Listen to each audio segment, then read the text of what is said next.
찬송가 183장 보겠습니다. 찬송가 183장.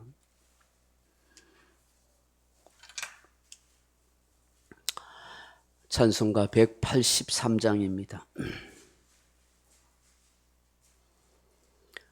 빈들의 마른 풀같이 시들은 나의 영혼, 주님이 약속한 성령 간절히 기다리네. 가물어 메마른 땅에 단비를 내리시듯 성령의 단비를 부어 새 생명 주옵소서. 반가운 비소리 들려 산천이 춤을 추네. 봄비로 내리는 성령 내게도 주옵소서. 가물어 메마른 땅에 단비를 내리시듯 성령의 단비를 부어 새 생명 주옵소서. 절 따라 우로를 내려 조목이 무성하니 갈급한 내 심령 위에 성령을 부소서. 가물어 메마른 땅에 단비를 내리시듯 성령의 단비를 부어 새 생명 주옵소서. 참되신 사랑의 언약 어길 수 있사오랴. 오늘의 흡족한 은혜 주실 줄 믿습니다. 가물어 메마른 땅에 단비를 내리시듯 성령의 단비를 부어 새 생명 주옵소서. 아멘. 하나님 말씀 사도행전 5장 27절에서 29절 말씀까지 읽겠습니다. 신약성경 195페이지 사도행전 5장 27절에서 29절 말씀입니다.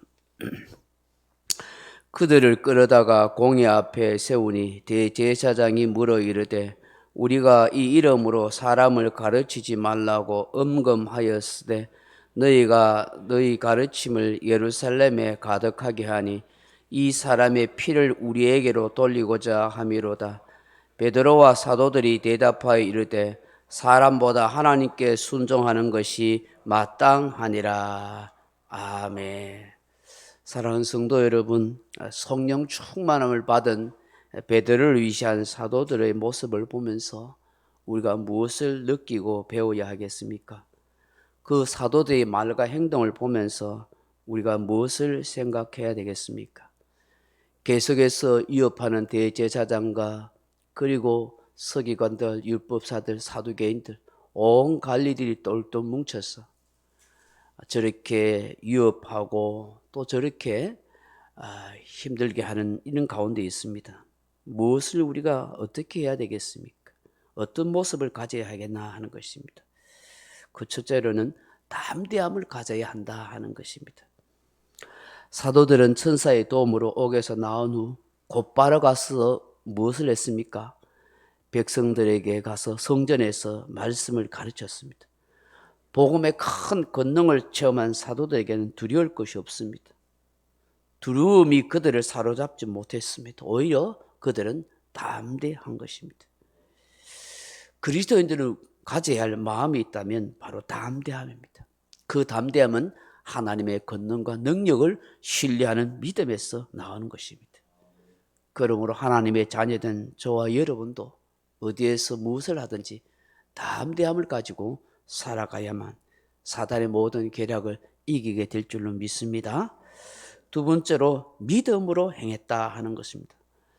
사도들은 또다시 자신을 체포하러 온 이 성전 파스테와 대제사장의 부하들에게 저항하지 않고 순수히 잡혀갔습니다. 당시 예루살렘의 성전 안에서의 그 상황은 사도들에게 얼마나 그 위험한 처지에 있는가 하는 것을 우리가 잘 알고 있습니다.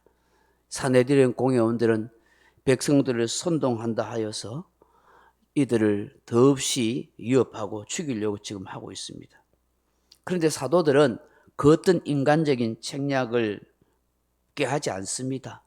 도망가거나 피하지도 않습니다.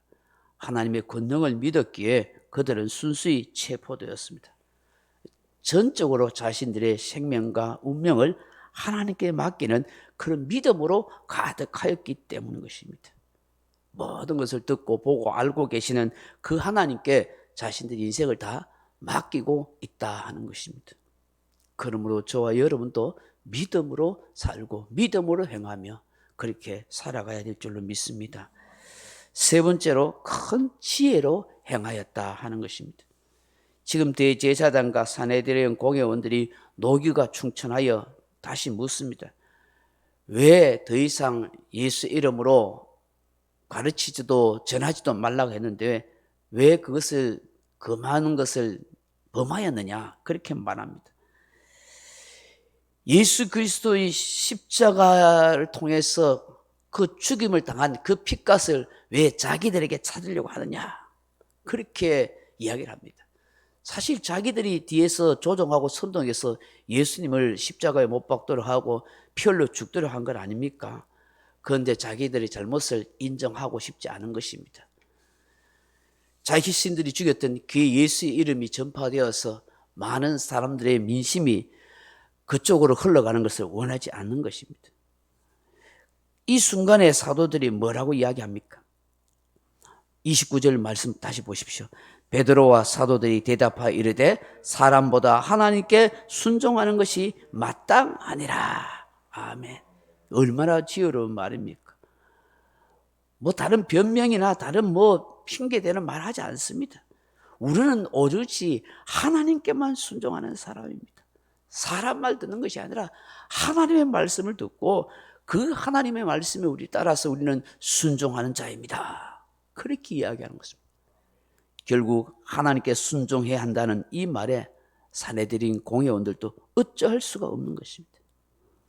예수님께서 제자들을 파송하시면서 이런 말씀을 하셨잖아요. 너희는 뱀같이 지혜롭고 비둘기같이 순결하라. 뱀같이 지혜로운 거야. 아주 시기적절하게 말을 잘 하는 사람이 되고 신앙의 순수함을 잃어버리지 않도록 하라. 그렇게 주님이 말씀하신 것이죠. 우리에게도 이런 지혜가 필요합니다.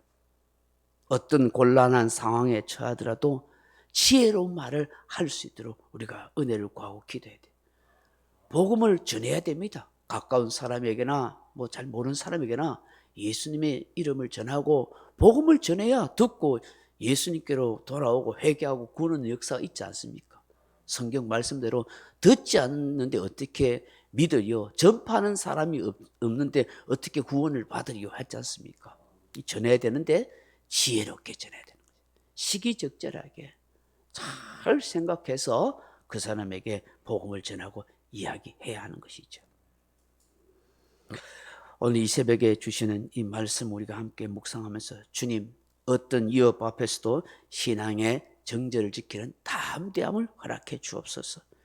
주님 확실한 믿음을 가지고 행할 수 있는 우리가 되게 해주시고 지혜로운 마음을 주셔서 우리가 주의 복음을 시기적절하게 지혜롭게 잘 전할 수 있도록 은혜를 주옵소서. 그렇게 기도해야 될 줄로 믿습니다. 명령과 선포합니다. 1. 나는 주님의 은혜로 모든 일에 날마다 점점 더 좋아지고 있다. 나는 오늘부터 다른 사람을 비난 원망하거나 비판 판단 정죄하지 않겠습니다. 나는 하나님 다음으로 나를 사랑한다. 나는 나를 사랑한다.